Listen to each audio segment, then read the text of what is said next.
After discussing the types of solid, the crystalline solids, non-crystalline solid, and their differences and their examples, so today we are going to discuss about the lattice, basis, unit cell. Okay. So first we start with the crystallography. What is the crystallography? The study of geometric form and physical properties of solid using X-rays, electron beam and neutron beam. Main जो geometric form है हमारे पास solids की, उनकी physical properties को understand करना with the help of X-rays, electron beam, neutron beam, उसे हम क्या बोलते हैं? क्रिस्टलोग्राफी स्टडी बोलते हैं. ओके. तो इसमें हमारे पास जो फर्स्ट है दैट इज़ लेटिस. ओके. अब लेटिस क्या होता है? Lattice is basically imaginary points हैं हमारे पास, ठीक है, या कह लो कि हाइपोथेटिकल पॉइंट्स है. मान लो कि जैसे हमने मतलब हम हमारे पास एक जगह है, ठीक है, तो हम देखते हैं कि हमने यहाँ पे घर बनाना है, तो यहाँ पे मैंने रूम बनाना है, यहाँ पे किचन बनाना है, इसके साथ वॉशरूम बनाना है, यहाँ पे मतलब लॉबी बनेगी. तो वो सारी वो क्या होती है? इमेजिनरी पॉइंट्स होती हैं, ठीक है. तो लेटिस भी कुछ इस तरह से है कि एक पीरियोडिक अरेंजमेंट है, ठीक है, इमेजिनरी पॉइंट्स हैं स्पेस में, जिसे हम क्या बोलते हैं? लेटिस बोलते हैं, ठीक है. मतलब kind of a blue print कि कह लो कि जिस पे आपने बाद में, जैसे मैंने यहाँ पे किचन बनाना है, यहाँ पे मैंने रूम बनाना है, तो उस मतलब मैंने सोचा हुआ है इस पर, ठीक है. उस पर जो ब्रिक्स जब रख दूंगी वो एक फर्दर यूनिट सेल में कन्वर्ट होगा, ठीक है.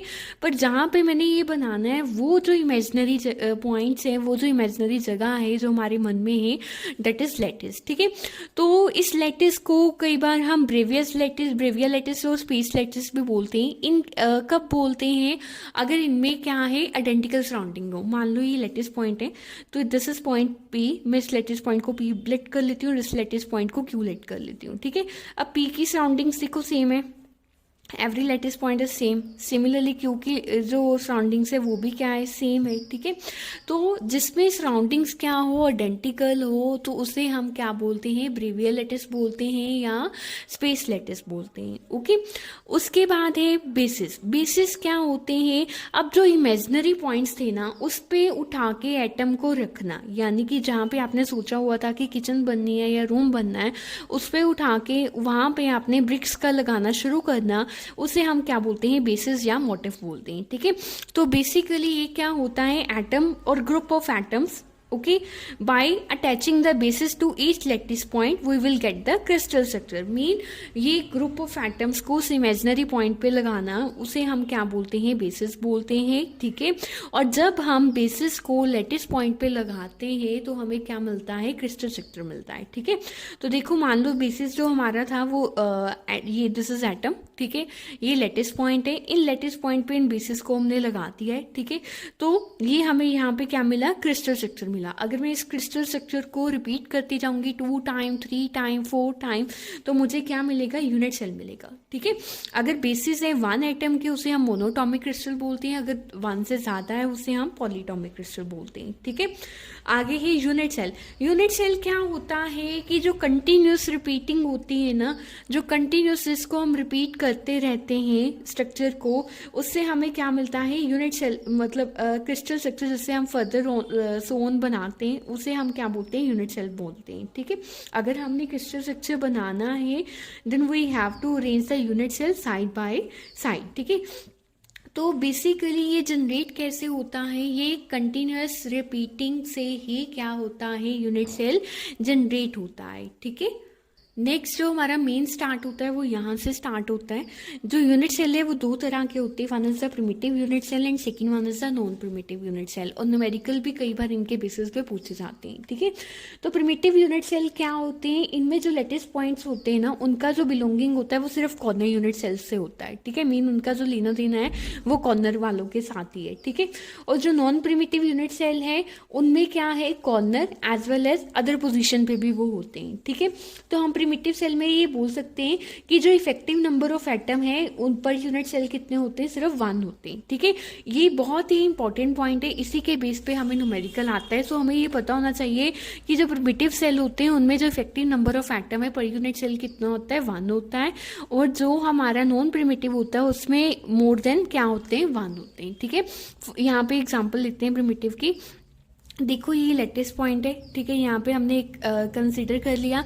अब ये जो एटम है ये कितनों को, अगर ये एक यूनिट सेल है, ठीक है, ये जो एटम है ये कितनों को शेयर कर रहा है, अगर मैं यहाँ पे शेयर बना दूंगी इसको भी शेयर कर रहा है, अगर यहाँ पे बना दूंगी इसको शेयर कर रहा है, अगर यहाँ पे बनाऊँ तो इसको शेयर कर रहा है, ठीक है। तो ये एक मतलब फोर लेटेस्ट पॉइंट्स को क्या, फोर बेसिकली यूनिट सेल्स को क्या है, मेन आधार है जिसको वो क्या कर रहा है, टच कर रहा है, ठीक है। तो यानी कि हम बोल सकते हैं कि जो वन लेटेस्ट पॉइंट है वो कितना शेयर करता है एक यूनिट सेल का, 1/4, ठीक है, क्योंकि ये 4 साइड्स हैं, तो अगर एक का निकालेंगे तो वो कितना आएगा, 1/4। तो अगर हमारे पास 4 लेटेस्ट पॉइंट है वो कितना शेयर करेंगे, 4 × 1/4 कर दो तो वो कितना आ जाएगा, 1 आ जाएगा, ठीक है। तो यहाँ से ये हमारा क्लियर होता है, that effective number of atom per unit cell is 1, okay. अगर हम नॉन प्रिमिटिव का लेते हैं तो यहाँ पे जैसे ये यूनिट सेल है, इसके बॉडी सेंटर में भी एक, ठीक है। तो यहाँ पे एक तो अगर लेटेस्ट पॉइंट का निकालेंगे कि ये कितना शेयर कर रहा है तो वो कितना आएगा, 4 × 1/4, और प्लस क्या करेंगे हम, एक जो उसके बॉडी सेंटर में, ठीक है, तो +1, तो यहाँ पे कितना आ गया, 2 आ गया। तो इफेक्टिव नंबर ऑफ एटम यहाँ पे कितने हुए हमारे, 2 से ज़्यादा हुए, ठीक है। So these are the example of primitive unit cell and non primitive unit cell, ठीक है। अब जो मेनली जो हमारी हेल्प करती है कि कितने नंबर ऑफ एटम एक यूनिट सेल में होते हैं, अगर हम 2 डायमेंशन की बात करें तो यहाँ पे एक 2 डायमेंशन हमने बना लिया है, ठीक है। ये जो सेंटर में होता है this is the body centre, okay. ये जो होते हैं ये कॉर्नर्स में होते हैं, और ये जो कॉर्नर्स के बीच में पड़े होते हैं यहाँ पे, ठीक है, जैसे ये है यहाँ पे, तो इसे हम क्या बोलते हैं, एच बोलते हैं, ठीक है। तो ये जो एच वाला है वो कैसे शेयर करता है, जैसे एक ये यूनिट सेल है और इसके ऊपर एक ये यूनिट सेल है, तो एच वाला एक किसको शेयर कर रहा है, किसको शेयर कर रहा है, यानी कि ये 2 को शेयर करता है, 1/2 × एच, कॉर्नर हमें पता है 1/4, एंड बॉडी सेंटर किसको कर रहा है, एक को ही शेयर कर रहा है, ओके। तो ये इसका अगर हमें बाई चांस बोल दिया जाए कि ओके, चलो इसका न्यूमेरिकल हम फर्दर डिस्कस करते हैं। फॉर द टाइम आप इसका फॉर्मूला यहाँ पे लर्न करोगे कि एच में क्या होता है, 1/2 × एच, कॉर्नर में क्या होता है, 1/4 × कॉर्नर, एंड बॉडी में कितना होता है, 1 × बॉडी सेंटर्ड, ओके। तो सिमिलरली अगर हम 3D की बात करें, 3D में क्या है, ये एक पूरा हमारे पास यूनिट सेल बना हुआ है, ठीक है। तो यहाँ पे यूनिट सेल से मिलके हमने एक क्रिस्टल स्ट्रक्चर बनाया है, अगर उसको और रिपीट करते जाएंगे तो हमारे पास और बड़ा बनता जाएगा क्रिस्टल स्ट्रक्चर। तो यहाँ पे ये जो एलिमेंट्स है इसके कॉर्नर्स पे, ठीक है। उसके बाद हमने हर एक एटम को इसके फेसेस पे बनाना है, तो क्यूब के 6 फेसेस होते हैं, तो 6 से क्या होंगे, फेस एटम होंगे, ठीक है। 1 का होगा बॉडी सेंटर होगा, ठीक है, और 8 क्या होंगे, इसके कॉर्नर होंगे, और अगर हम एच बनाएंगे तो एच हम किसी भी यहाँ पे रख सकते हैं, ठीक है।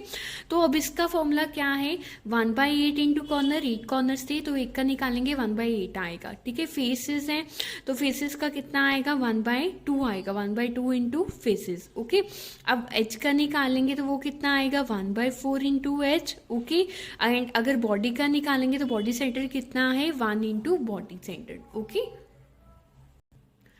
तो यहाँ से हमें क्लियर क्या होता है, यहाँ से हमें ये क्लियर होता है कि जो सिंपलेस्ट होता है उसमें क्या होते हैं कि 8 कॉर्नर्स पे ही सिर्फ एटम पड़े होते हैं। जो बॉडी सेंटर होता है उसमें क्या होता है, एक बॉडी के सेंटर में होता है, और जो फेस सेंटर्ड होते हैं उसमें हर एक जो फेस है that is shared by 2 cubes, ठीक है। तो इसीलिए हम उसका क्या लेते हैं, 1/2 लेते हैं, ठीक है। तो अब इसमें न्यूमेरिकल किस तरह से आते हैं, इन्होंने यहाँ पे बोला है कि आपको यूनिट सेल इन्होंने 2D स्केल लेटेस्ट दिए हुए हैं, ठीक है। तो इसमें से कौन सा ऑप्शन आएगा, इसमें कहते हैं कि कौन सा प्रिमिटिव है, ठीक है। तो यहाँ पे आपको इन्होंने 5 शेप्स दिए, 1 2 3 4 5, और ऑप्शन दिए कि फर्स्ट और सेकंड प्रिमिटिव है, फर्स्ट सेकंड थर्ड दोनों तीनों प्रिमिटिव है, first second third fourth primitive है, या ऑल।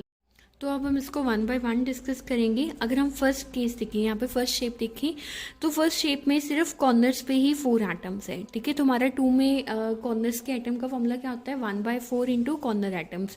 तो कॉर्नर एटम्स कितने, 4 हैं, तो 1/4 को 4 के साथ कितना आ जाएगा, 1 आ जाएगा। तो हमें पता है प्रिमिटिव में जो इफेक्टिव नंबर ऑफ सेल्स होते हैं पर एटम वो कितना होता है, 1 होता है। तो it means this is primitive, ठीक है। अगर हम सेकेंड केस लेते हैं तो सेकेंड में भी बस उन्होंने शेप को ही थोड़ा चेंज किया है, ठीक है, पर ये इसमें भी क्या है, सिर्फ कॉर्नर्स ही है। तो 1/4 × 4 करोगे, ये भी कितना आएगा, 1 आएगा, ठीक है।